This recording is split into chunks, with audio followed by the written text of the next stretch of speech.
Waalaikumsalam warahmatullahi wabarakatuh. Good morning and welcome everyone. Thank you so much for spending some time and joining us for today's webinar. My name is Karina Odia Julia Levy, behalf of Foreign Language Laboratory representative, and I am the host and the moderator for today's activity. Today we are presenting Level Up Your Academic Writing Skill webinar by Mrs. Tri Murniati SSM Hum PhD. Before we jump on the presentation, please welcome our Dean of Economic and Business Faculty, Mr. Professor Dr. Sulianto MM, to give a welcome speech as well as to officially open our activities today. To Professor Dr. Sulianto MM, the time is yours.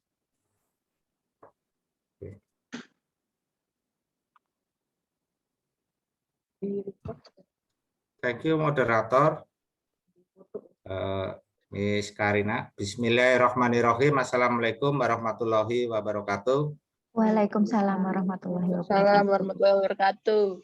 The Honorable of the Foreign Language Laboratorium, Fakultas Economic and Business Unsud, the Honorable of the speakers, the Honorable of all participants of this academic writing webinar. Firstly, I like thank you for Allah Subhanahu wa Ta'ala for all grace and blessing for us.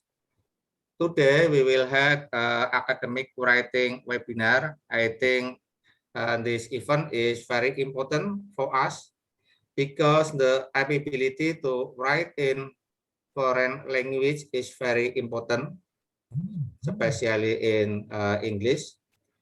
For student, especially for the student in international class, because they should write thesis in English. And important too for lecturers to write international publication, because the ability to write the international publication is one of the key to support the career of the docent. And this moment, I would like thank you for head of Foreign Language Laboratory, Mrs. Donna Primatasari, and for all committee for holding this activity webinar, academic writing webinar. And the last, for the fulfill the request for committee, I officially open this webinar, academic writing webinar by the Foreign Language Laboratory Economic and Business Unsud by the Basmalah. Bismillahirrahmanirrahim. Wabillahi taufiq wal hidayah. Wassalamualaikum warahmatullahi wabarakatuh. Waalaikumsalam warahmatullahi wabarakatuh. Thank you so much, Professor Sulianto, for officially open our activities today. Just a little reminder before we get started, if you have any questions during the presentation, please type them into the question box in your Zoom control panel. I'll bring them up during the discussion sessions, and we will also have time for questions at the end. If you want to asking live, you can raise your hand and open your mic at the end of the presentations. Let me introduce our speaker for today's webinar.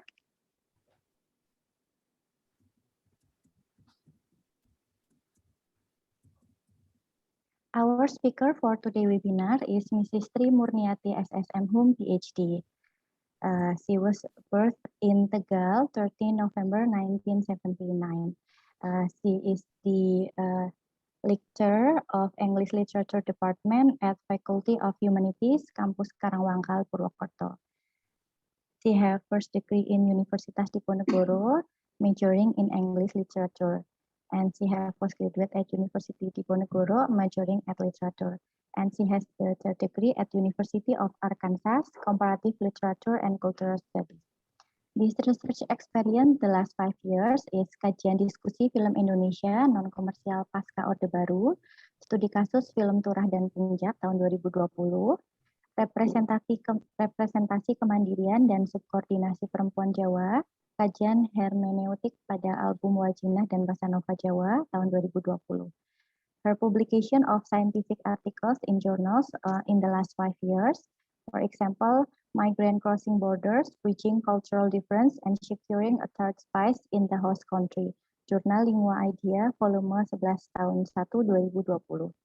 Book chapter dalam buku kajian gender dalam ragam disiplin ilmu, PPG APM, LPPM Universitas Jenderal Sudirman, Agustus.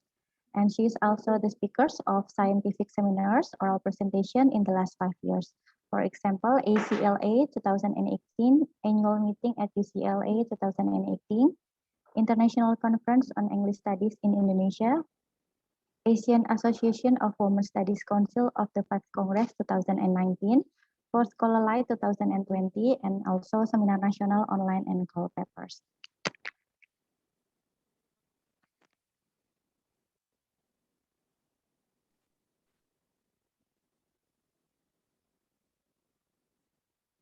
Okay, so without further ado, now we will have our time to our speaker, please Ms. Tri Murniati. Okay.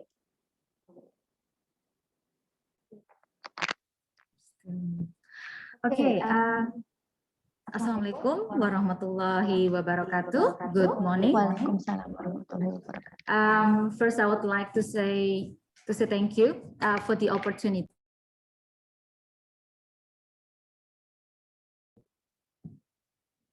Okay, is my voice clear? Yeah. Okay. Thank you. I would like to say thank you to the foreign language laboratory that has given me the opportunity to share my experience on academic writing. And I would like to say thank you to Professor Suli today for inviting me through LBA. And Ibu Dona ya, as the head of the LBA. Ibu Karin as the moderator, and everyone's attending this webinar. Okay, so I would like to share my screen. Let me check. Okay, is it displaying? Yes, all right. So let's get started. Well, actually, this talk gives me a wake-up call. Okay, because now I have to prepare actually an article, but I haven't started. So I guess by giving this talk, this sharing, I can, get my spirit back.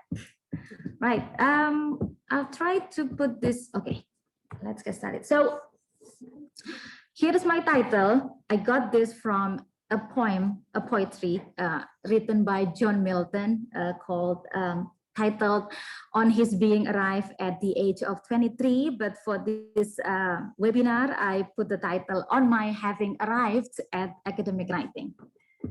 So this is the outline of today. So this is what I'm going to talk about. First, I'm going to talk about academic writing at a glance, not just a glance to give us an overview on what academic writing is. And then the next one, I'm going to share my academic writing experience. Right, so what is academic writing? As we know that academic writing is not the same as, say, journalistic or creative writing. Because in academic writing, we need an objective approach. So what does that mean? So objective approach require us that in an academic argument, okay, the thing that we defend on your writing, it should appeal to logic and provides evidence in support of an intellectual position. So your writing should make sense. So we can accept that, especially if you have, this is question and you have to answer that, and that should appeals to logic. And whatever it is, like if you have an argument, you can be able to provide evidence. Okay, and then what is more important is that you need to present your argument in logical order and arrive at conclusion. So an academic writing, you should have a beginning and also the end. Okay, so that's the structure. So this is according to Morris and Farrell in their books, Academic Writing, a Handout. So what is in academic writing? So in an academic writing, the writer, they will always have interaction with each other's text. What does this mean? So when you write a literature review, you will deal with different texts. And then you have to make a connection. You know, for example, you want to talk about, let's say, character, because I'm from English department. So let's say character. So you want to talk about, okay, let's say this character is crazy, for example. So that's my argument. So I have to give evidence, right? I have to give evidence to the reader that this character is crazy. So I'm going to find some literature related to what characterized people to be called crazy. Okay, so for example, I got one journal and then I get the second one. I read the first one, I read the second one. Then we have to make a connection. What is in the first journal? What is in the second journal? That's why what I'm saying that we have an interaction. We process the text. Okay, and once we got the things that we want to put in our writing, we have to give credit to those whom we are interacting with. You know, let's see. It will relate to what we call reference citation. Okay, so for example, I put this from a scholar named Johnny. So I have to put, let's say, I quote Johnny's idea, and then I put it in my writing. I have to put the citation, Johnny 2020, for example, page blah blah blah.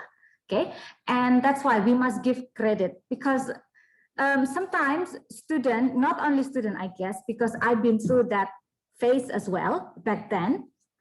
Like I take a quote from a journal, but I didn't put the name of the author. So this is not acceptable. Okay, so an academic writing should have academic integrity. That means that you have to give credit, you have to cite, you have to put the source, any text that you are taken, and you put that in your writing. Okay, so and there are guidelines for referencing and citation. If you can recall, you know, like MLA or APA, so and then the guideline how to make in text citation, how to make the bibliography and stuff and so on. So you have to also think about that. And then in an academic writing, it is also important that once you have made a claim, an argument, an assumption, an opinion, you have to back it up with reason based on some form of evidence. Again, this is the objective thing. So you have to be able to prove, okay, back to the first example, when I say a character is crazy, I have to be able to give evidence. On what basis did I say that this person is crazy? For example, oh, this person shows this symptom, for example. And then what is the symptom? I have to provide also evidence. And where can I find the evidence? If this is a novel, for example, I have to quote from the novel. So that's backing up reason based on, and then based on form of evidence. Okay. Then academic writing, it also has some characteristic, a key characteristic. So what are they?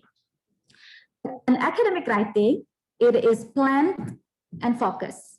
So what does this mean? It means that in academic writing, you have to answer the question, if you have these questions, and you have to demonstrate an understanding of the subject being studied. Or if you don't have a research question, you may have an argument. I know perhaps in some discipline this is not common, but in my discipline, in literature, especially in US setting, you don't have a risk question, but you have an argument. Just like what I said before, the sample. My argument is that this character is crazy. So that is my argument. And I have to be able to demonstrate an understanding of what crazy is and why did I say that this person is crazy. And then I have to be able to prove that why I said that this person is crazy is because blah, blah, blah, blah. And then this is the evidence. So that's plan and focus. And then the second one is that an academic writing is structured. So structured means that this writing is coherent, meaning written in a logical order and brings together related points and material. As you can see in academic writing, it should have a clear structure. It's like there is a headings to differentiate between one part and another. Maybe you are familiar with, there should be an introduction, there should be the body, the main part, and then conclusion. So that's the simplest one, yeah. And as for your thesis, for example, you should have, for example, chapter 1 is the introduction, chapter 2 is the literature review, for example, chapter 3 is the method, chapter 4 is the discussion, and really? Yeah. Oh.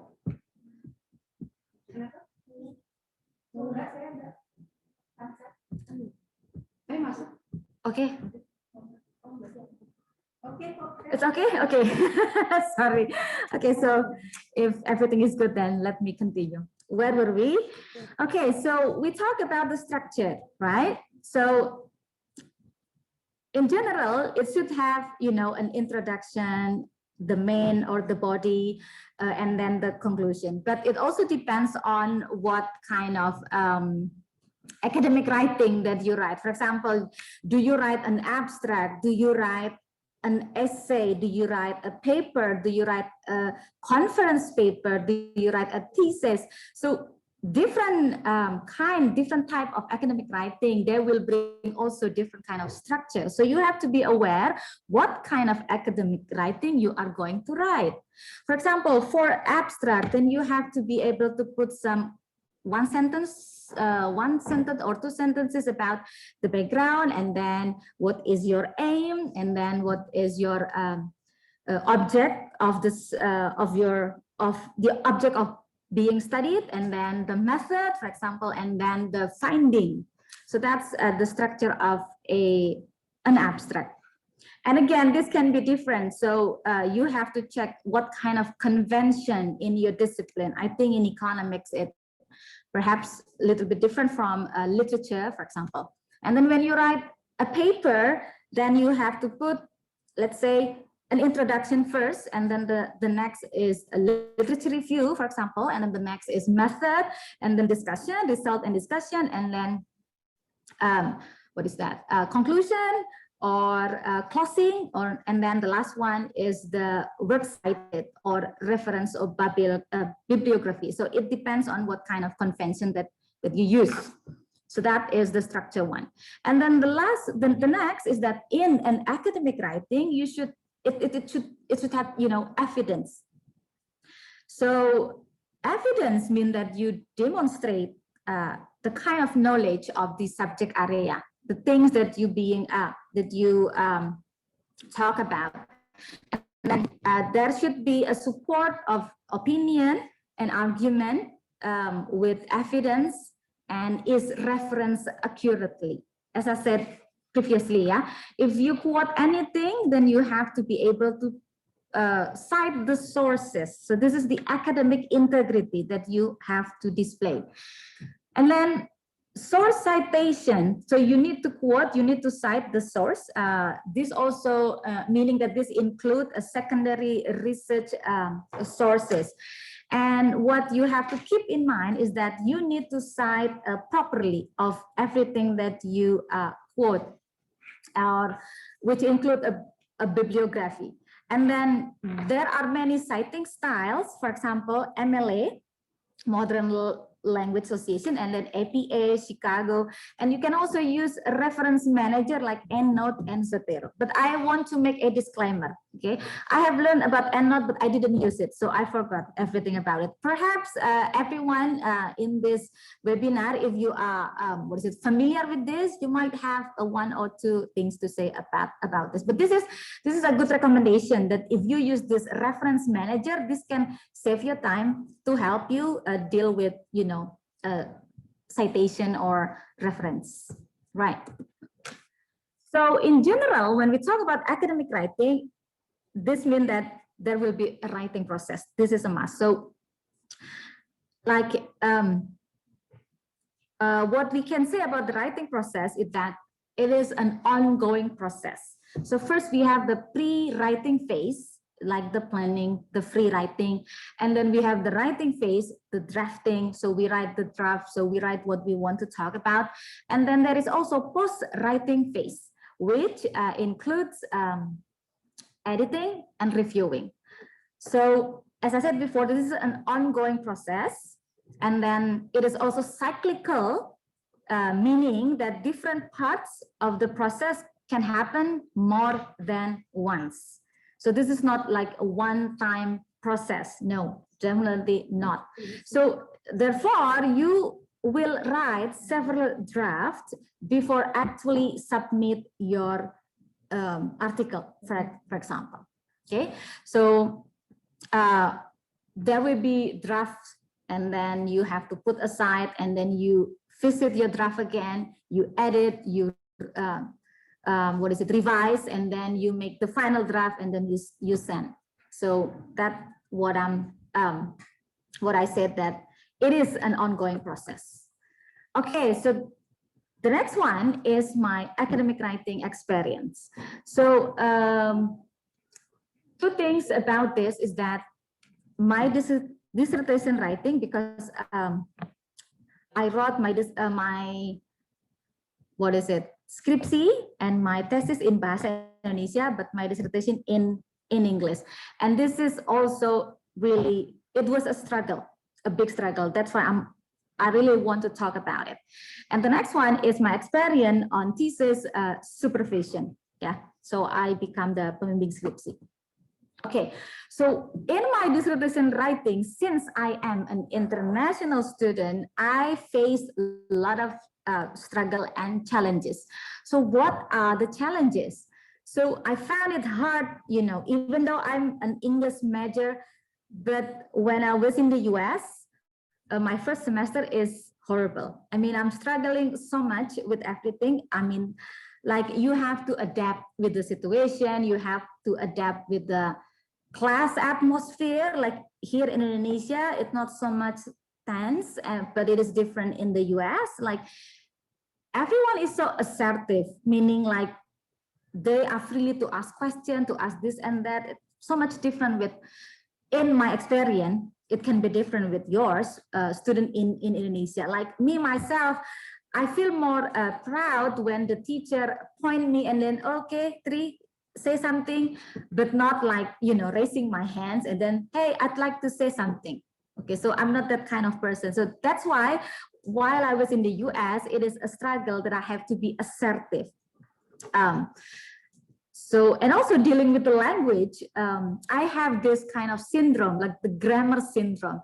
I was hesitant myself to say, am I saying this correctly? Is this pronunciation correct? Or is it grammatically accepted? So those kind of thoughts hinder me to be able to express my ideas easily. That's the first one. And then also in writing, it is also different. And then because the spoken language and then the written one is different.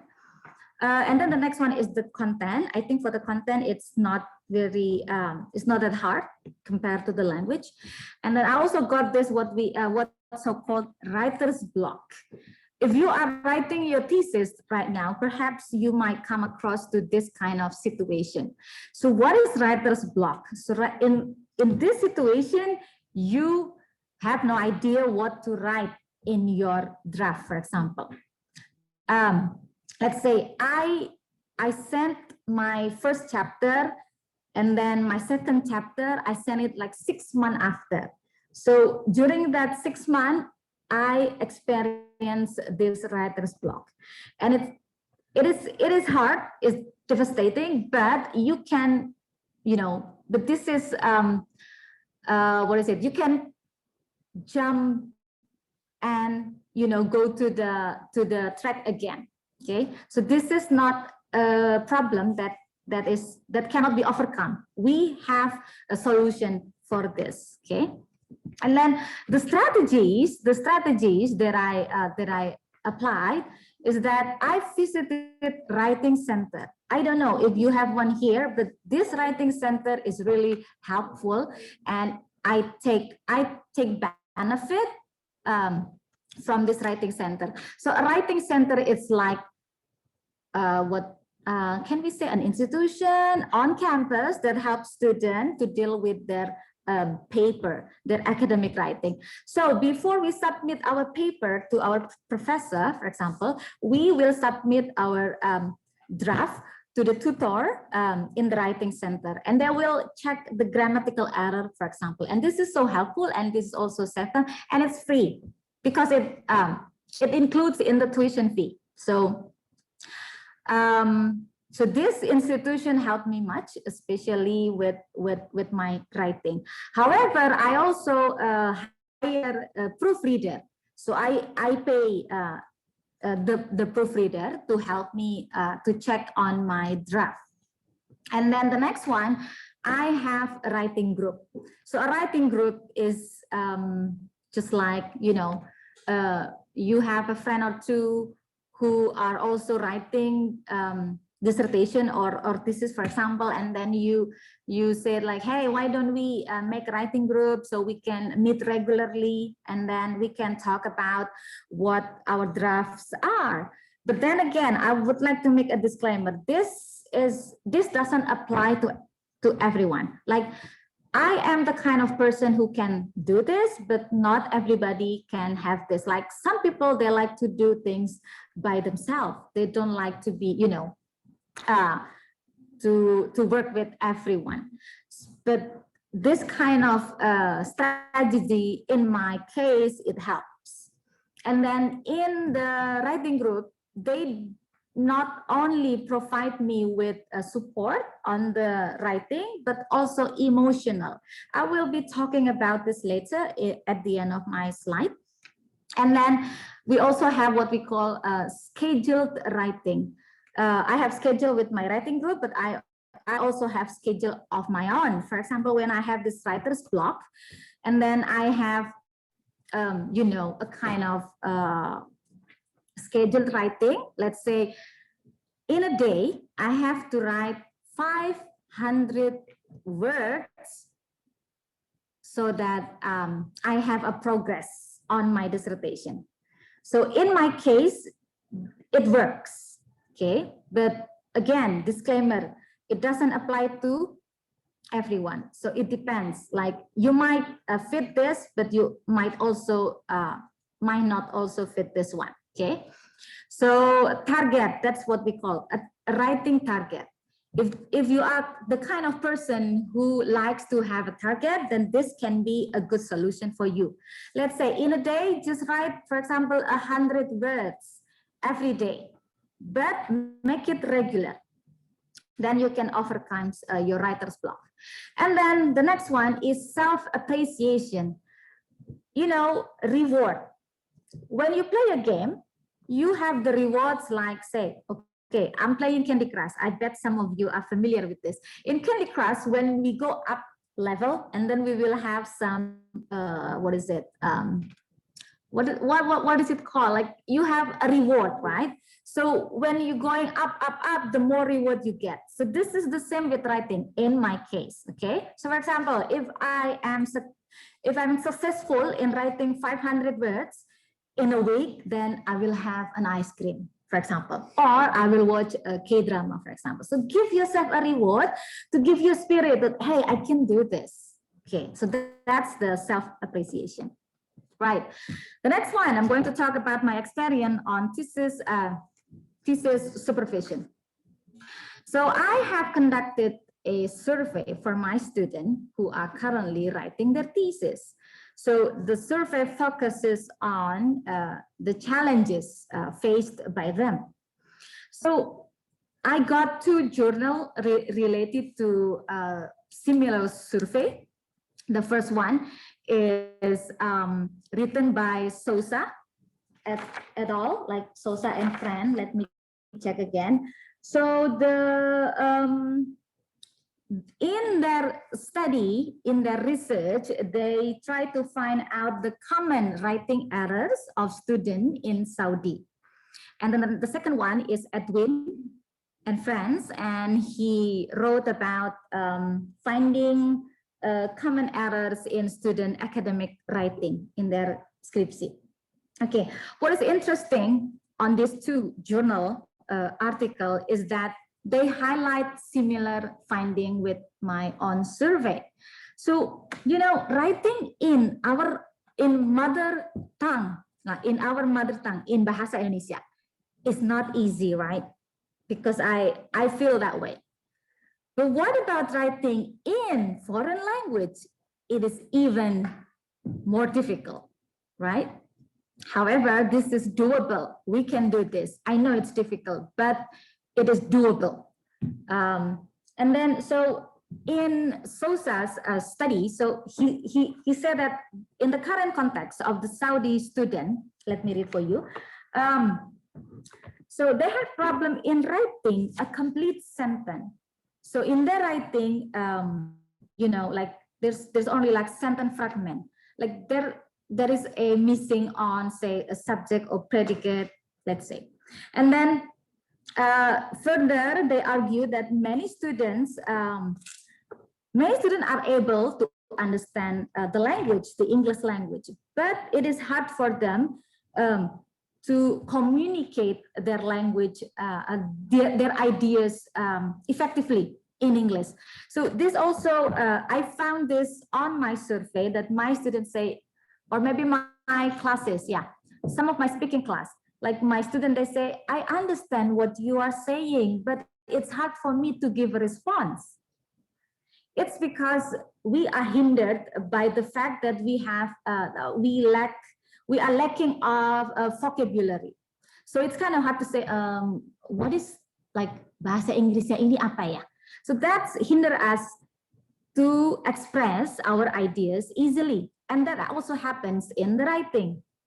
So, and then I think this kind of thing also, this happened to my student, to Indonesian student, that we also face this problem. And as a student, I was a student, I also, I'm aware of this problem. That's why I think being a student and now being a supervisor, it given me a new understanding, like a new consideration. How should I treat the student? Because I know what kind of challenges they have when they write their academic writing. Okay, and then in Saudi, the Sousa's research, so they found that the inability to express ideas effectively in English, that has hindered them, okay, that has made them difficult to achieve the learning course, for example, the learning goal, and then to write efficiently.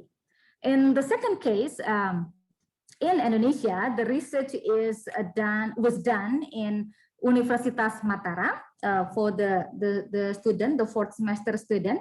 So so Edwin, so he and his supervisor examine the writing of the 4th semester student.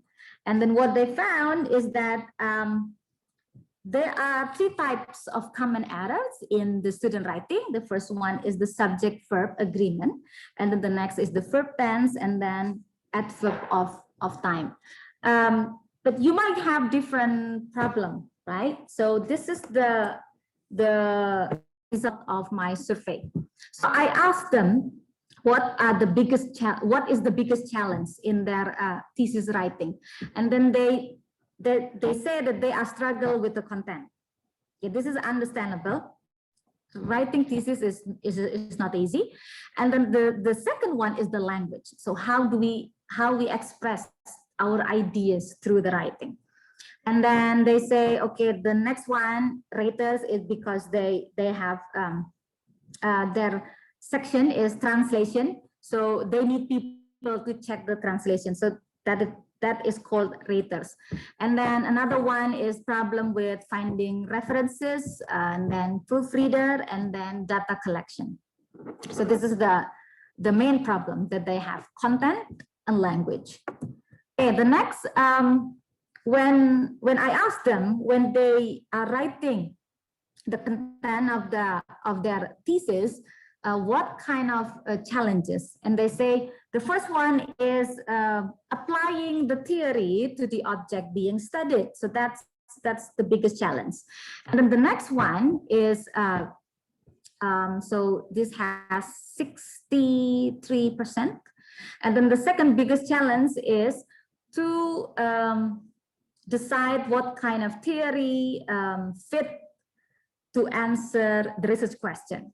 So it's like 54%. And then the third one is to show the evidence, how we prove, how we display the evidence on the discussion section. And then also how to compose the supporting literature in the discussion section. The next one is how to compose introduction. And then another one is how to make the research question, and then to make conclusion, making an abstract, and also to find references. Okay. The next one, I asked them specifically about the writing logistic. Okay, what kind of problem do they have? And then they said they have biggest problem with paraphrasing. So paraphrasing is also difficult because we cannot always have a direct quote. Kutipan langsung, ya. Sometimes we have to say the ideas of the writer, but in our word. So that's paraphrasing. So we express the idea of the writer X, for example, but we are using our own understanding. We are using our own words. So we do not make a direct quote. And this is also a struggle for my student. And then the next one is the grammar. Grammar, I think this is also understandable. English is our foreign language. Even though we have been studying English, say, since elementary school, middle school, whatever. But still, in writing thesis in English, it is another struggle. So this is really overwhelming. I feel you. I've been there. Okay. And then the next one is citation. Okay. Because okay, you have to keep in mind different discipline, you have different kind of how to cite something.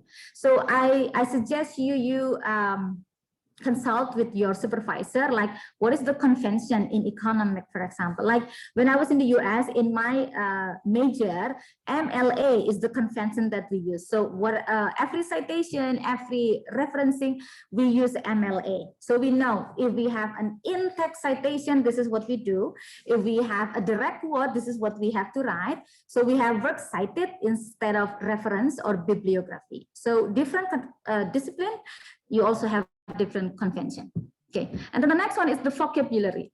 Yes, vocabulary does matter. So if you use sophisticated words, your draft will look amazing. Trust me. So do not use some, familiar words. Say if we want to say weaken, yeah, melemahkan, we can use exacerbate. So that's a different one. So I suggest you to use thesaurus. Okay, you find the synonym. Okay, so that helps. And then the next one is quotation. This is, it should be quotation first, yeah.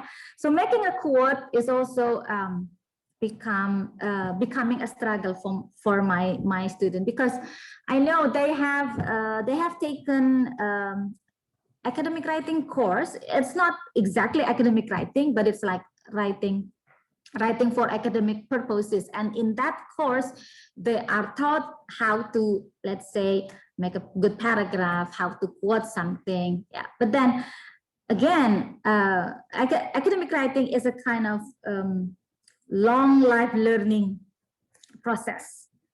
So there is never too late to learn how to make a good quote, for example.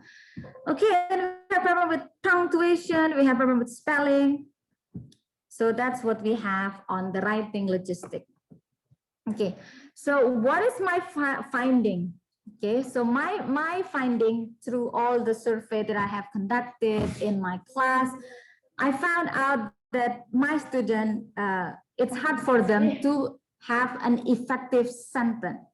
You know, like sometimes I found sentence fragments, meaning that this is not complete. Like when I say my cat sleep. Okay, if this is oh no, this is not sentence fragment. Sentence fragment means that your sentence is not complete. Like I said, when I was sleepy. When I was sleepy, this is not a sentence. Okay. Oh, sorry, I forgot. Maaf ya. Saya sudah bicara dengan Bu Poppy kemarin. Saya bilang saya mau pakai campur, tapi ternyata jadinya malah fully English. I do apologize. So anyway, sudah kadung ya. Ini saya sudah hampir selesai juga di sini. Perhaps we can talk about more when we have the discussion ya. Jadi finding saya, my finding for my student is that they couldn't make effective sentence ya. Jadi kalimatnya bukan kalimat efektif, wordy, terlalu bertele-tele, not straight to the point. I think this is also a matter of cultural things ya. Ini ada hubungannya dengan kultur kita sebagai orang Jawa misalnya, we are not raised to speak straightforward. Ya, kita kan sukanya muter-muter dulu. Saya mau ngomong ini, aduh nggak enak. Jadi saya muter-muter dulu baru. Padahal semua bilang, saya boleh minta tolong dianterin ke sini dong. Tapi kan kita nggak enak kadang ngomongnya. Jadi kita muter-muter dulu. Nah, ini juga masuk dalam tulisan kita. Jadi pengalaman saya pernah dikasih komen sama dosen saya, and he said that it took me very long to get to the point, to get to the argument. Karena intro saya panjang banget, baru setelah halaman 3 baru, oh ya ini argumen saya ini. Oke, jadi itu tidak efektif. Not an effective intro, not an effective paragraph ya. Jadi ini ada hubungannya dengan budaya kita memang. Kita budayanya tidak straightforward, karena orang Jawa bilang, kalau saya dibicarakan bilangnya, Saru jangan ngomong yang langsung kayak gitu. Jadi harus muter-muter dulu biar enak dulu seperti itu. Jadi ini terrefleksi dalam tulisan kita. I don't know with your experience, you might feel the same or you might not, ya. And also they have problem with citation. And again, biasanya di sini ada KTA ya. And your KTA there should have a kind of guidelines, writing guidelines ya, cara pedoman menulis. Nah, kita ikuti saja itu. Oke. Right, ini ada contoh. I took this from my students' thesis ya. Ini ada contoh, misalnya di sini kalimat pertama ya. In addition, there are some research about identity theory which has been conducted from certain researcher. Nah, ini terlalu panjang. Jadi kalau kita mau bikin efektif, kita bisa bilang, in addition, research on identity theory is not new. Jadi ini yang saya bilang paraphrasing masuk di sini ya. Jadi selain kalimatnya jadi lebih singkat, lebih straight to the point. Dan dalam academic writing, karena kita butuh clarity, kita butuh kejelasan, jangan pakai kalimat yang bertele-tele.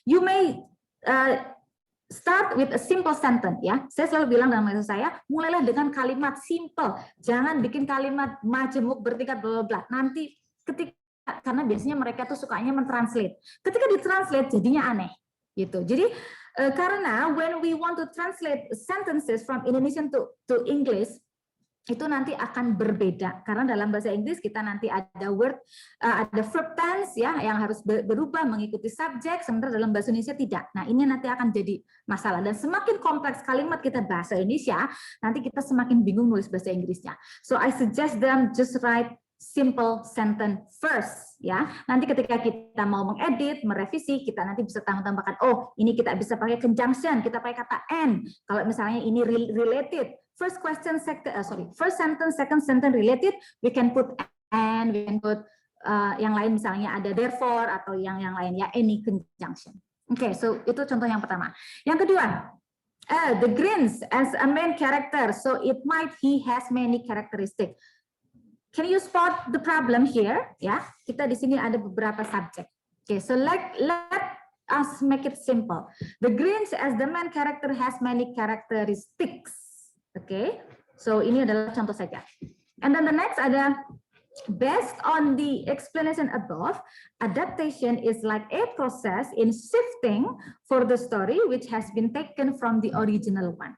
So this is wordy, ya. Ini terlalu bertele-tele. So we can say based on the explanation above, atau adaptation is a process of shifting a story taken from the original.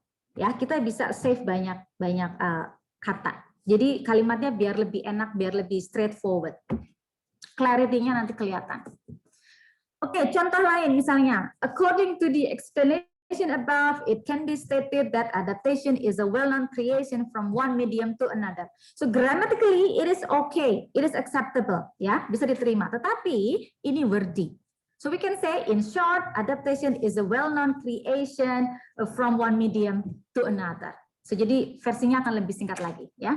Contoh lain misalnya, the previous story which has been adapted into film is coming from different medium as an original work, for instance, like a storybook, video games, and others. Ini juga ada masalah dengan parallelism. Yang ini like a storybook, itu singular ya. Kemudian belakangnya ada video games, ada others. Itu jadi tidak paralel. Jadi kalau mau paralel, plural semua ya. Okay, so let us make it short. So the story, the original story adapted into films is originated from a different medium, for instance, storybooks, video games, and others. Okay, so sounds different, tapi maknanya sama, right?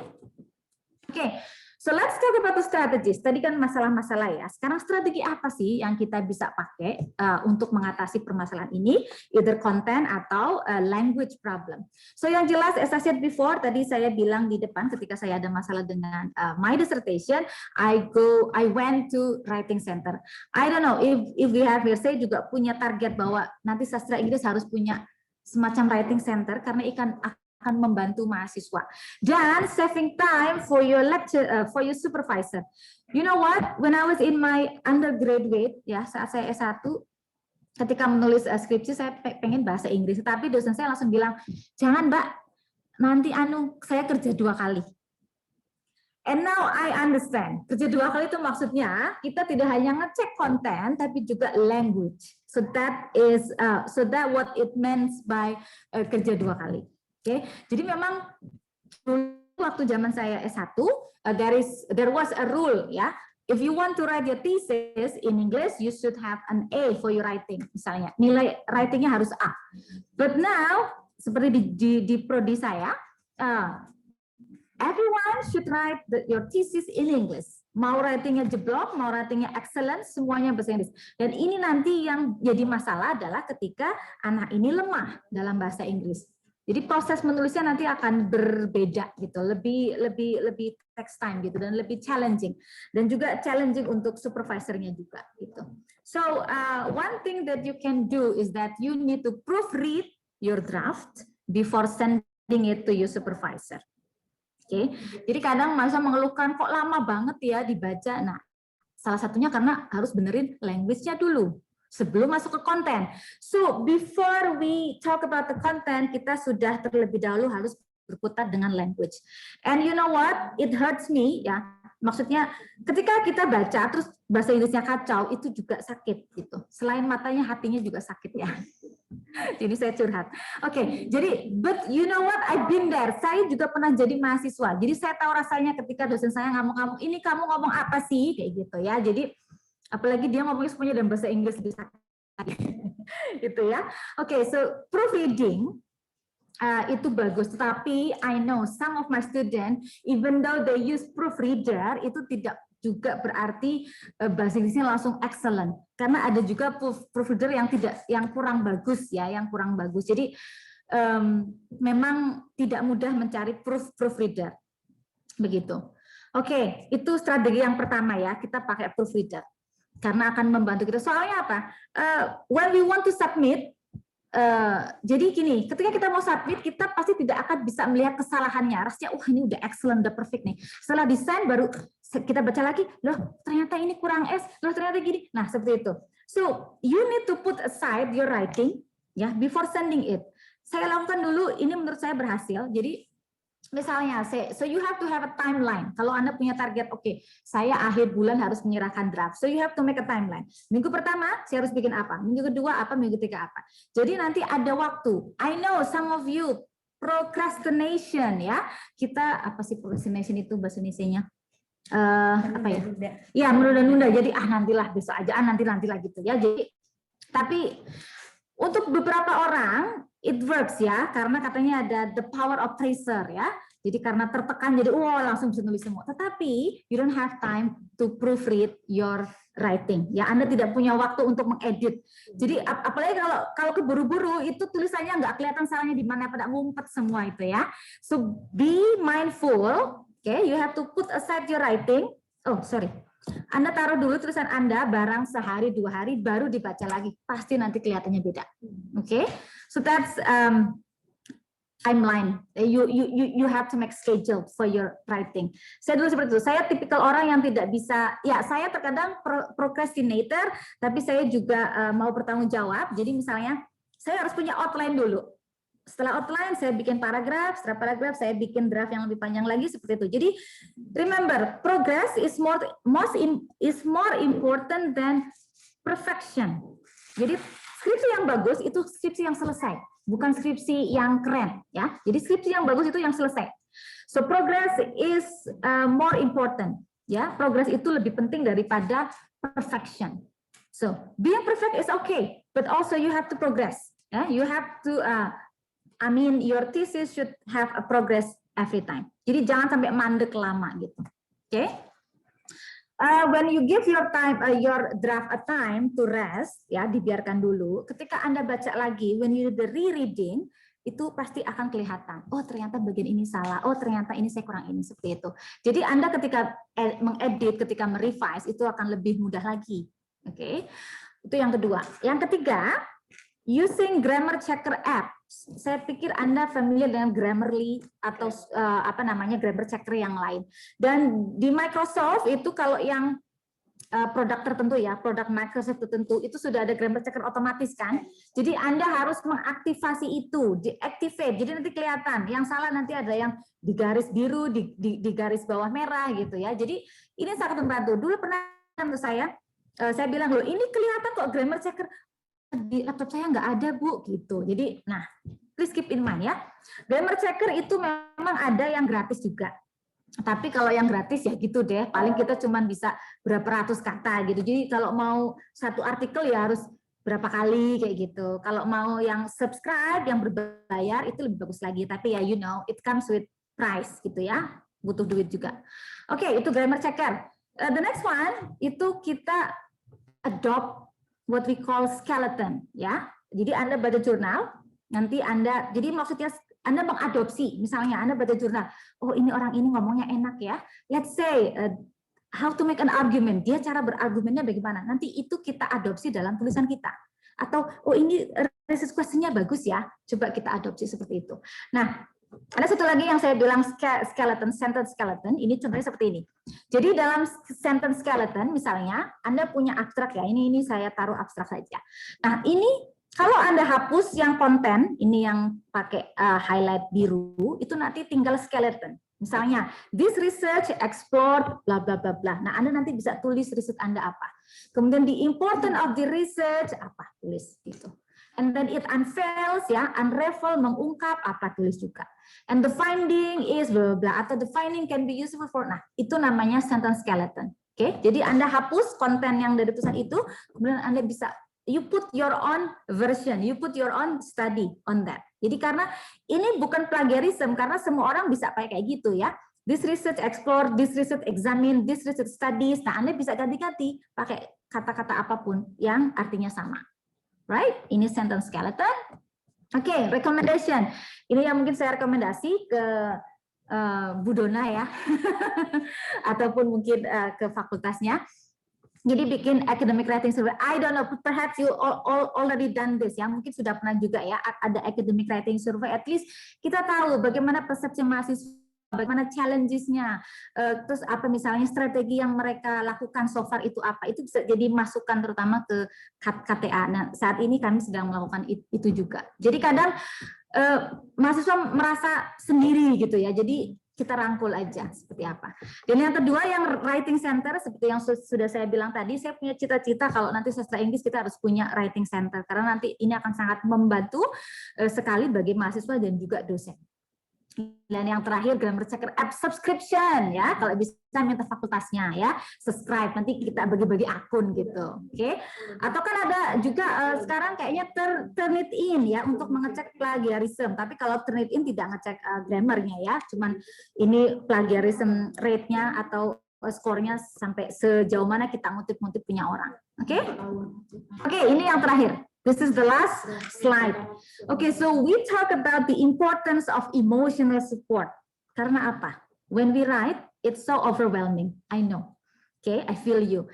Stress, unmotivated, mood swing. Aduh, saya belum mood untuk nulis, bla bla. Jadi main game semalaman bisa nulis baru 5 menit udah bosen, right? Ya kan? Nah gitu. Jadi it's good that you acknowledge your emotional problem. Ya, psychological problem. Jadi ketimbang Anda pusing ditanyain kapan selesai, mending Anda ngomong aja, misalnya ke orang tua, bapak, ibu, nulis itu begini. Jadi make them understand, gitu. Jadi nanti di sekitar Anda juga akan atmosfernya jadi bagus. Dan jangan deket-deket toxic person ya, orang yang nulis gitu aja nggak bisa. Nah, no. Oke. Jadi it's good that you acknowledge. And if you have a writing group, dalam kasus saya, it helps. Itu ada emotional support. Kita ada support system dari orang-orang terdekat kita. Karena ketika menulis itu adalah proses sendiri ya. You write it alone. Kita nggak bisa nulis bareng-bareng tuh nggak bisa karena you have your own study ya. Anda punya kajian sendiri gitu. Oke. Dan kalau yang mood swing, oh my god, udah mau habis. Oke. Apa namanya? Mood swing tadi bisa diatasi kalau saya itu kita pakai yang self appreciation tadi ya. Jadi kalau saya berhasil nulis sekian kata, saya mau nonton serial ini misalnya, atau saya mau makan makanan yang saya suka seperti itu. Jadi kita butuh untuk mengapresiasi diri sendiri. Hey, you are enough. Hey, you are perfect. Hey, you can do this seperti itu. Ya, we need reward. Okay, and these are the works cited yang sudah saya kutip, and thank you. Terima kasih, Bu Karin. Okay, thank you, Mrs. Sri Murniati. We will go ahead and take some time for questions now. Just a reminder, please be sure to type your question into the question box in your control panel. You may write your question in English or Indonesian. If anyone wants to ask in live, please click the raise hand buttons, and then I will come to you. Also, you may deliver your questions in English or Indonesian. It looks like we have a few questions here.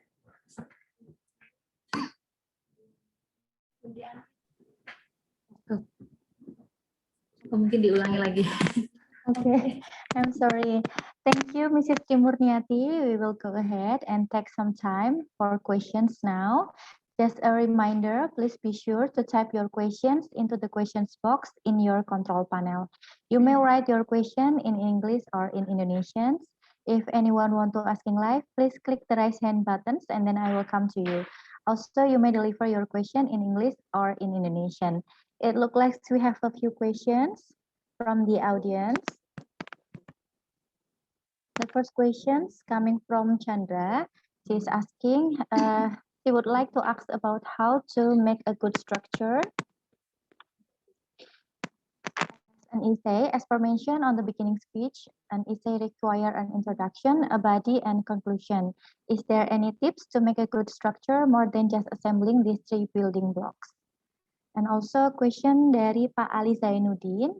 Dia bertanya terkait dengan menulis dan publikasi. Kebanyakan penulis atau peneliti pemula terkendala di bagaimana menentukan topik yang ingin dikaji, sebab hampir semua topik telah diangkat oleh penulis lainnya, sehingga letak kesulitannya terletak di bagaimana mencari novelty-nya.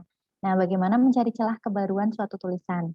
Kemudian pertanyaan yang kedua, pada tahun 2018 kurang lebih ada 3 juta artikel di seluruh dunia yang terbit dan tidak semuanya bisa diakses oleh khalayak karena kompetensi keilmuan. Akhirnya artikel yang kita buat khususnya penulis pemula dengan karyanya tidak terdeteksi dan susah untuk memiliki H-index. Apakah ada aspek yang dominan mempengaruhi hal tersebut? Bagaimanakah membuat tulisan yang mudah diakses oleh khalayak? Ini dari Pak Ali Zainuddin ya. Kemudian I see here Mbak Anum has already raising her hands. Mbak Hanum, silahkan. Okay, Bu Karin, thank you for the time. So, afternoon, Ibu, I'd like to ask a question. If we want to write an English paper, which one is the best method, do you think? Write directly in English or in Bahasa, then we translate it into English. Thank you. Oke, thank you so much, Hanum. Sudah ada 3 pertanyaan ini, Bu. Mau dijawab dulu? Oke, sorry. Alright, let me. Ini kok masih gema ya? Enggak ya? Oke. Terima kasih untuk pertanyaannya.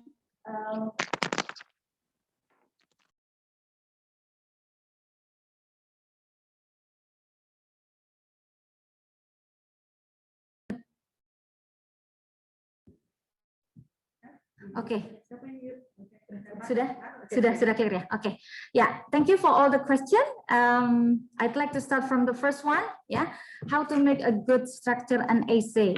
Ya, tadi yang saya bilang adalah itu yang struktur yang biasa, yang simple ya. Jadi in academic writing we should have intro, body, and conclusion. But this is not always the case.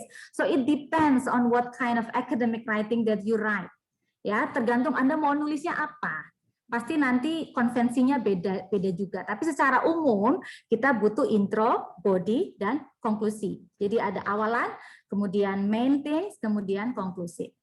Nah, kalau mau strukturnya bagus ya seperti saya bilang tadi, it depends. Anda mau nulis apa? Anda mau nulis essay, Anda mau nulis conference paper, Anda mau nulis misalnya artikel jurnal misalnya, itu nanti ininya beda lagi. Misalnya dalam artikel jurnal ada yang jurnal itu require misalnya kita ada intro, kemudian kita ada literature review, ada methods misalnya, kemudian baru discussion, kemudian baru conclusion. Jadi apakah hanya 3 atau lebih itu tergantung what types of academic writing that you would like to write.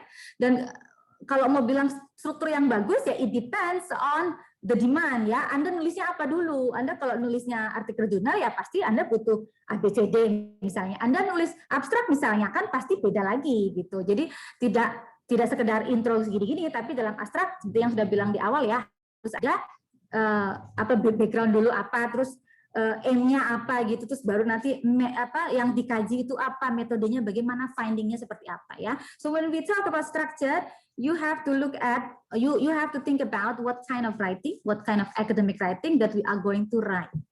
Dan assembling, not necessarily assembling ya, jadi itu kan memberi kita heading, memberi kita porsi.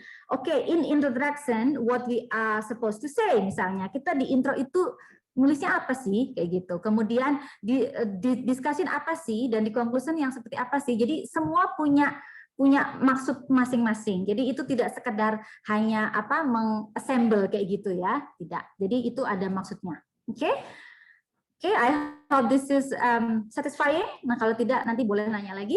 Oke, I'm going to the second one. Bagaimana mencari celah the novelty. So we have to look at what people have written so far. Ya, jadi kita mencari tahu dulu posisi kita di mana. We map our writing. Gitu. Misalnya saya kebetulan berkecimpung atau saya mengambil fokusnya itu migrant literature misalnya. Di Indonesia misalnya, siapa sih yang bicara migrant literature? Kita cari paper-paper gitu.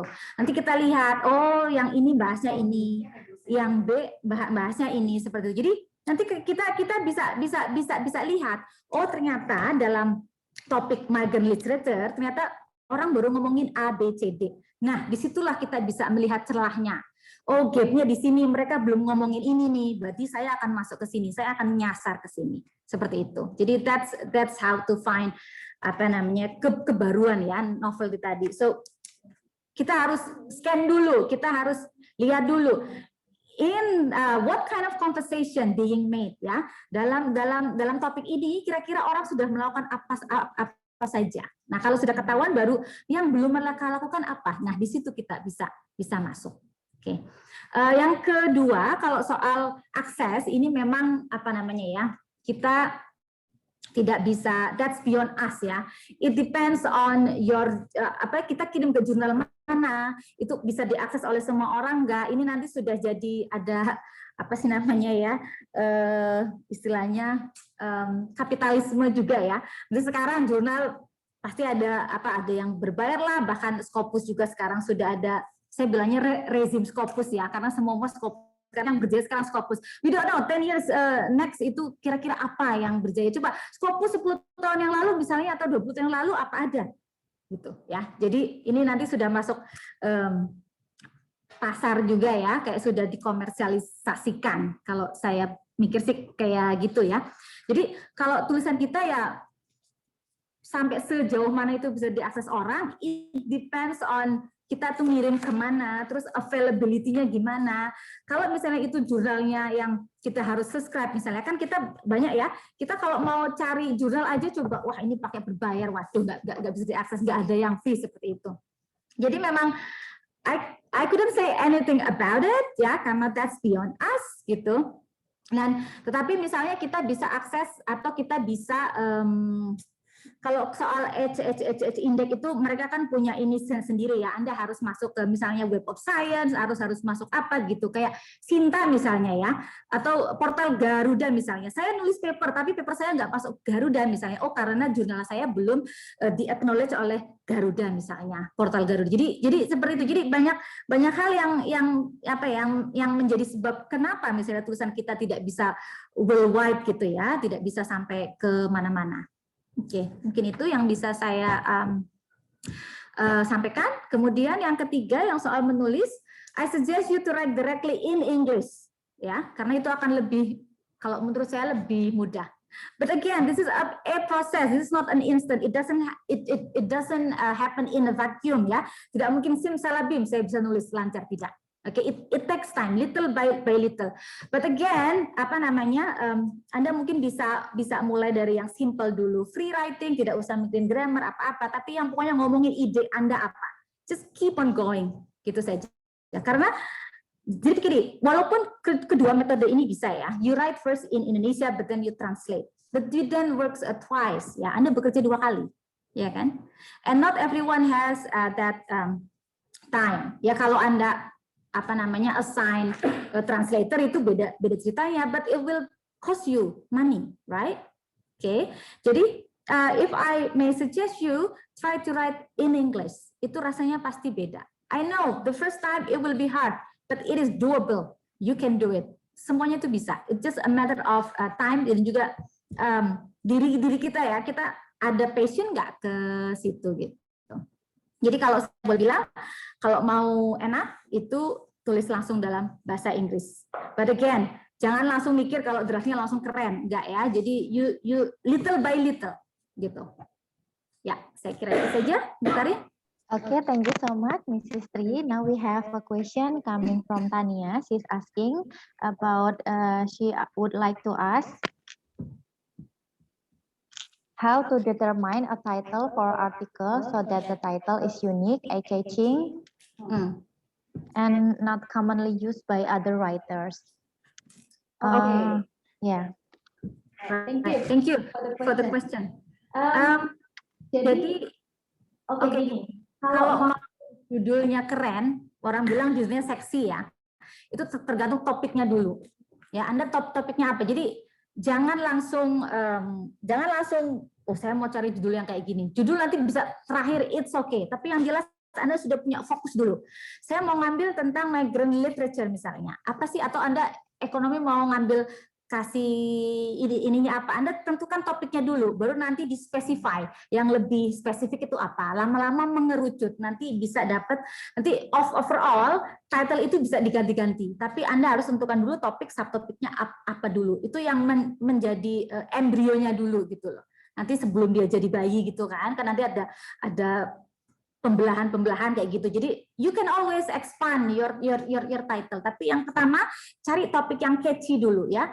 Tadi ngomongin novelty bisa kelihatan nanti misalnya Anda mau ngomongin soal bank syariah misalnya. Oke, di literatur orang sudah ngomongin apa sih tentang bank syariah gitu. Oh, ternyata yang ini belum. Nah, itu di highlight dulu, habis itu nanti bisa di breakdown. Saya mau specify ke mana lagi gitu, yang lebih spesifik sehingga yang orang belum tahu gitu. Karena sesuatu yang baru pasti akan eye catching by itself gitu. Orang pasti akan tertarik seperti itu. Ya, mungkin begitu Bu Karin? Yes, thank you. I agree with you ya. Satu pertanyaan lagi dari Mbak Kalia, silahkan sudah raise hand. Yeah, good morning, Ibu Tri. Morning. I have a question from what I've heard from you before, that when we have to write an essay or a skripsi, that we have to make it simple, gak bertele-tele ya kan.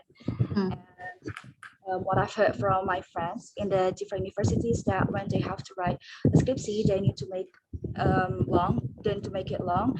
But in the overseas, or say it was America, they have to write it as simple or short as possible. Which one is right? Thank you. Oke, kalau masalah mana yang benar, kita semua punya konvensi masing-masing ya. Kira-kira di situ yang diterima yang mana? Oke, jadi again ini disclaimer. Satu hal tidak selalu apply di satu tempat atau di tempat lain.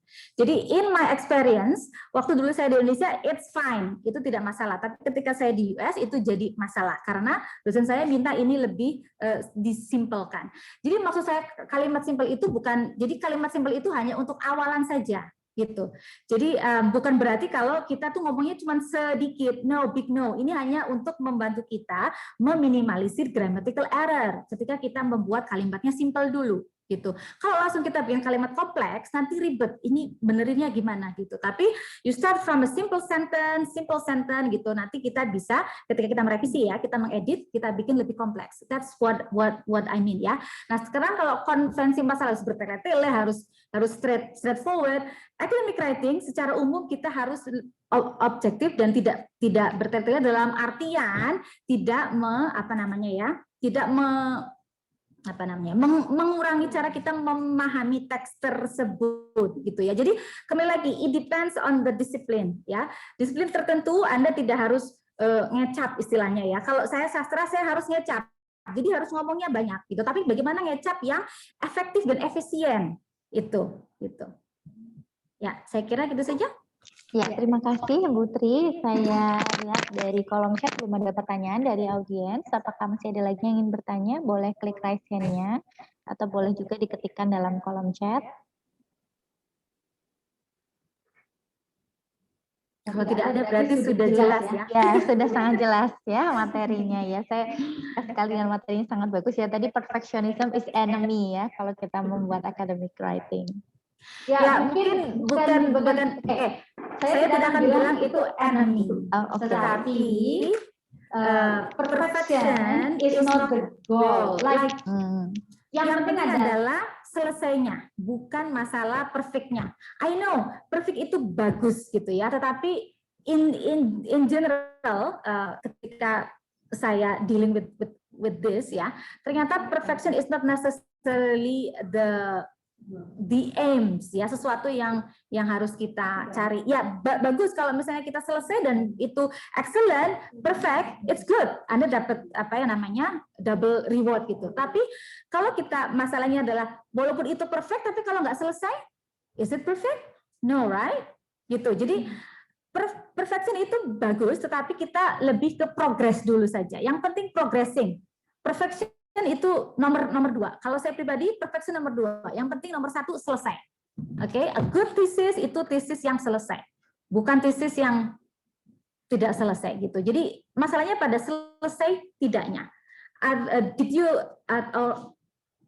Did you arrive to a conclusion atau hanya masih hanging on the thread kayak sinetron season 1, season 2 nggak selesai gitu ya. So you have to end this. Okay, so that's why perfection itu not necessarily the aim. Okay, but yang penting itu it is done, it is finished. Begitu. Oke, terima kasih. Bu Tri, selanjutnya saya lihat kembali apakah masih ada lagi pertanyaan dari audiens. Kalau untuk di kolom chat masih belum ada, silakan jika ada ingin yang raise hand untuk menanyakan langsung pertanyaannya.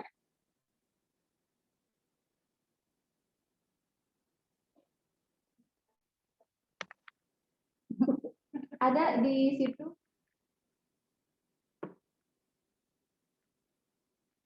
Mana ya? Enggak.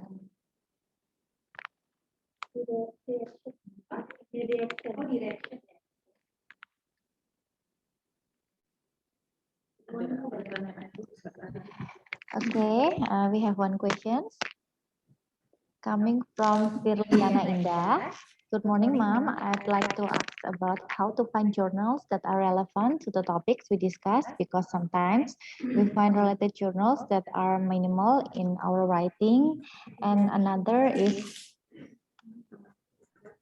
how to overcome difficulties in communicating data in paper. Oke, terima kasih Firliana. Saya kira kita punya banyak, ya walaupun tidak semua ya.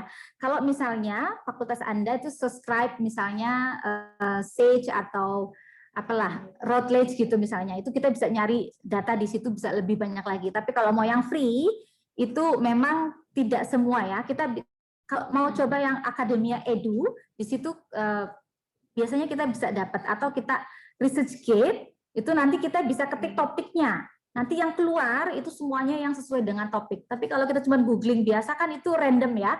Kadang ada keyword apa semuanya bisa muncul misalnya gitu. Tapi kalau kita di ResearchGate misalnya, kita di situ diklik topik, nanti kalau kita nulis topiknya yang kita mau cari apa, itu nanti yang keluar adalah jurnal-jurnal yang sesuai dengan topik tersebut gitu.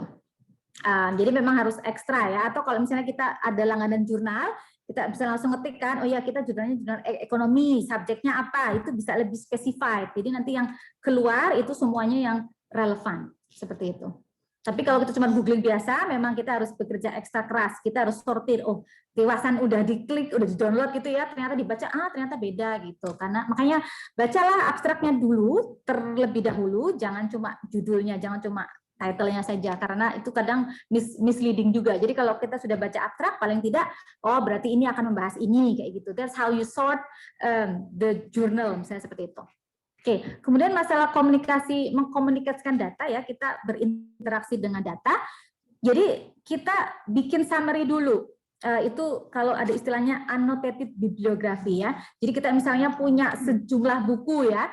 Buku ini tuh main ininya apa sih? Dia tentang apa sih? Bahas apa sih? Seperti itu. Jadi nanti kita bisa tahu kalau saya mau ngobrol soal ini nih. Nah ini, oh ternyata ini buku ini A, B, C, ini yang ngomongin hal yang sama. Lalu kita lihat si X ngomong apa, si Y ngomong apa. Kita bisa juga memberikan respon kita. Misalnya, oh si A tuh ngomong gini, si B ngomong gini. Ternyata mereka berbeda di sini, bla bla. Gitu. Jadi itu cara kita berinteraksi dengan data tuh seperti itu.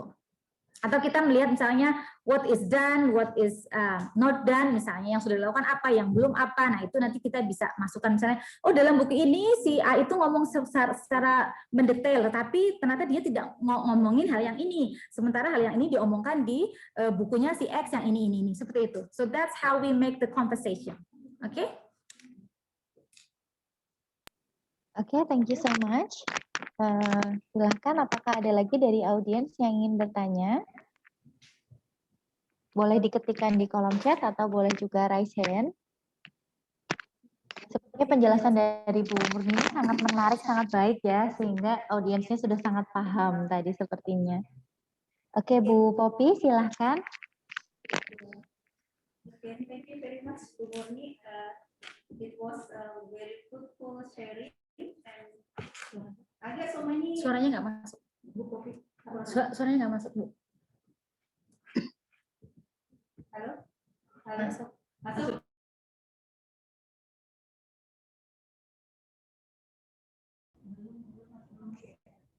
Hello, check. Okay, yeah.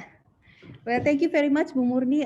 It was very fruitful sharing, and I got so many new information from this sharing. Thank you very much. Okay, I would like to share my experience during supervising my students, and also I would like to ask you questions. I found that supervising thesis written in English is not easy. We need more energy, and also at the same time, we need more patience because it is understandable that sometimes we got we found that our students' writing is very is not like what I expect. So yeah, I have to understand that because my students' capability levels must be different. So there are cases that I got few students under my supervisory have a low level of English, if I may say like that. So even in some cases, they said that I give up, Bu. This is the best I can do. So in such cases, what do you recommend, Bu? What should I do as the supervisor? Should I suggest to find someone to do the English writing, or what is it? Because you are from English department, I think you know better about that. Okay, thank you, Bu. Thank you, Ibu Poppy. Yeah, I think this problem it also happens in my department. Yeah, jadi not every student has a good English ability, especially in writing. Dan ini memang something beyond us, ya, sesuatu yang kita tidak bisa ini. But again, seperti yang sudah saya rekomend tadi, kalau misalnya ada semacam coaching, gitu ya, kalau ada writing center. Jadi ada yang membantu benar-benar step by step seperti itu. Ini mungkin yang ideal seperti itu. Jadi selain itu dia juga harus punya ini sih, maksudnya dari dalam diri dia sendiri jangan sampai ada, Bu saya sudah nyerah lah, give up kayak gitu. So if possible we can, if the person still has the motivation, so I would like to go on. So what we can do is to accommodate this person. Like, okay, we have the coaching, but that's not you, yeah. So we have a body of, I say, the writing center, which can help, gitu. Okay, I think that's what I can do. And then again, proofreading, yeah. So hire a proofreader, or let's say ask his or her friend who has a better English to read the writing first before submitting to you. So this will save also time for you to check, like, so we don't have to go through the language, the grammatical error, we can go straight to the content. Seperti itu. Ya, dan again, grammar checker misalnya. So we can provide some facilities which can make the student easier to check on their writing, but again kontennya harus oke dulu ya. Maksudnya karena if you have a good content, kita bisa perbaiki language-nya. Tapi walaupun language-nya bagus, tapi kalau kontennya kurang, ya itu jadi masalah juga. Ya, saya kira itu saja. Thank you. Ya, oke, terima kasih Bu Tri Murni atas penjelasannya. Saya ingatkan kepada seluruh peserta academic writing ini, untuk link absensi telah tersedia di chat Zoom, jadi bisa diklik saja. Kemudian setelah diklik, kalian akan mendapatkan e-sertifikat langsung yang akan terkirim by email. Oke, saya masih menunggu untuk yang akan bertanya. Silahkan dari audiens sambil mengisi link absensi yang sudah tersedia pada chat Zoom. Mungkin ada lagi yang ingin bertanya seputar materi mengenai academic writing.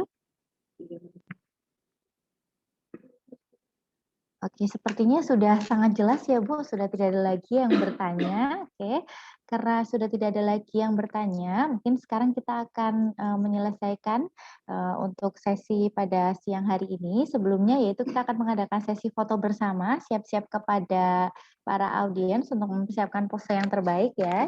Dan saya akan menghitung. Ya, mohon on-kan kamera masing-masing. Ya. Untuk hostnya, apakah sudah siap untuk mengambil gambar? Oke, baik. Saya akan hitung dulu berapa slide ya. Ada berapa slide? 6. Oke, saya akan mulai dari slide yang pertama. Kita mulai 1, 2, 3. Oke, selanjutnya slide yang kedua. 1, 2, 3. Slide yang ketiga. 1, 2, 3. Slide yang keempat. 1, 2, 3. Slide yang kelima. 1, 2, 3. Slide yang terakhir yaitu slide yang keenam. 1, 2, 3. Ya, terima kasih kepada audiens yang telah menyalakan kameranya, sudah on cam, dan saya ingatkan kembali untuk link absensi tersedia sampai dengan pukul 12.30 bagi teman-teman mahasiswa yang ingin mendapatkan e-sertifikat ya. Kemudian untuk materinya dapat diakses di mana? Putri, apakah bersedia untuk men-share materinya? Ya, silahkan. Saya tutup dulu.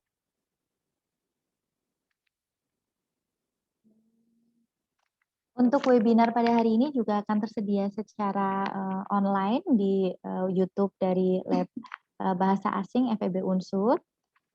Mungkin nanti akan tersedia mulai hari besok ya. Kalian bisa mengakses kembali menggunakan link YouTube dari Lab Bahasa Asing FEB Unsur.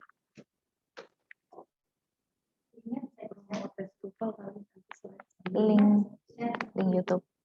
Tapi belum ada. Iya.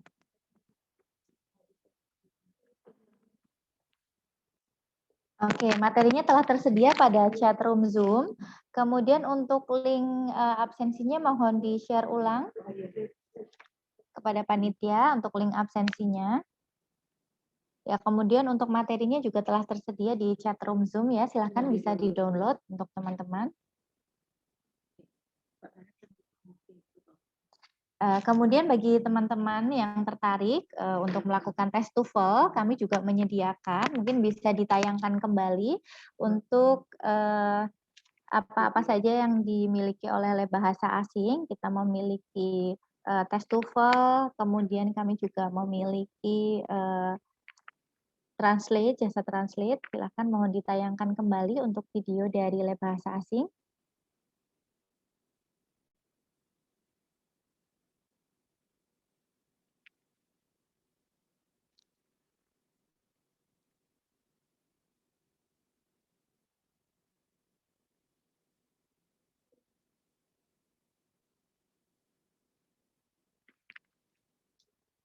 Ya, Lab Bahasa Asing memfasilitasi mahasiswa dan masyarakat umum kebahasaan. Tak hanya bahasa Inggris, LBA juga memfasilitasi bahasa Korea dan juga bahasa Jepang. Saat ini, Laboratorium Bahasa Asing memiliki 2 agenda yang sedang berjalan, yaitu online TOEFL test dan juga jasa layanan penerjemah. Lab Bahasa bekerja sama dengan IFEK dan juga Nuadu, memiliki program tes TOEFL secara online yang bersifat berkelanjutan. Tes akan diadakan tiap minggunya, yaitu pada hari Jumat dan juga Sabtu dengan waktu yang fleksibel. Harganya pun sangat terjangkau loh, yaitu Rp55.000 untuk siswa dan dosen, serta Rp75.000 untuk umum. Apa sih kelebihan dari TOEFL tes ini? Yang pertama, peserta bebas memilih waktu. Untuk dapat mengikuti tes, peserta akan diberikan akun dan password beserta video tutorial pengerjaan tes. Dengan waktu pengerjaan kurang lebih 2 jam, peserta bebas memilih waktu karena akun peserta akan tetap terbuka dalam jangka waktu 24 jam. Yang kedua, akan diadakan simulation test pada H-1. Video tutorial pengerjaan juga akan dikirimkan kepada peserta melalui grup WhatsApp yang tersedia. Yang ketiga, peserta akan mendapatkan e-sertifikat dengan nilai TOEFL di dalamnya. E-sertifikat dapat digunakan untuk keperluan dalam negeri dan dapat berlaku selama 1 tahun. Lalu, acara lab bahasa yang lainnya yaitu layanan jasa penerjemah. Laboratorium Bahasa FEB Unsur siap melayani Anda yang membutuhkan jasa terjemahan, proofreading, editing, untuk keperluan publikasi jurnal internasional, skripsi, tesis, disertasi, dan untuk keperluan lainnya. Prosedur layanan jasa translate. Yang pertama, klien menghubungi kami melalui kontak person yang tersedia. Yang kedua, klien mengirimkan dokumen yang akan diterjemahkan melalui email. Yang ketiga, kami memberi informasi biaya dan klien akan membayar uang muka. Yang keempat, proses penerjemahan akan dilakukan. Yang kelima, hasil terjemahan akan dikirimkan kepada klien. Yang keenam, klien melakukan pelunasan. Jasa penerjemah ini dilakukan oleh tenaga berpengalaman, because we offer quality above all. Untuk informasi lebih lanjut terkait event laboratorium bahasa asing, kunjungi sosial media kami, Instagram @lba.febunsud dan Facebook lba.febunsud.